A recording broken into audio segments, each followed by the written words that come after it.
the need for more funds, Your Honor, for PhilHealth, they can ask the Congress for supplemental funding that is under the Universal Health Care Act.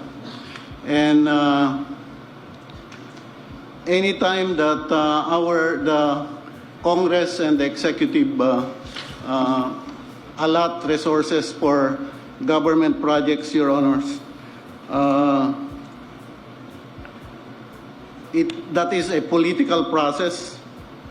It's a decision on resource allocation and prioritization of societal needs, which are the outcomes of negotiation among the government, civil society, and other stakeholders. Political negotiations. At any rate, from your statement last time, I gathered that the higher the amount of subsidy you expect from the government through the so-called political negotiation, the lesser the amount of reserve funds you will earmark coming from the accumulated assets of PhilHealth.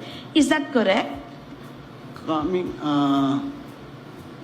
the higher the... Yes. No, the higher you expect from the government through the so-called political negotiation, the lesser the amount of reserve funds you will earmark coming from the accumulated assets of PhilHealth. Is that correct? I don't remember that, Your Honor, but I know that the practice of PhilHealth, Your Honor, has been to set the reserve fund equal to or lower than yes, the ceiling. but you forgot about your statement already. We just read it back, and I don't wish to read it back again. Anyway,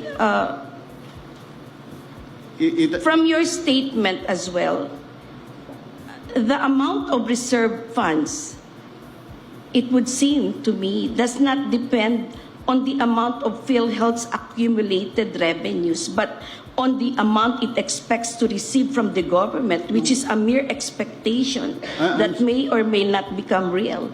I'm sorry, Your Honor, I can't... You know, honestly, this is the first time I've heard of this. I've always believed that health is non-negotiable.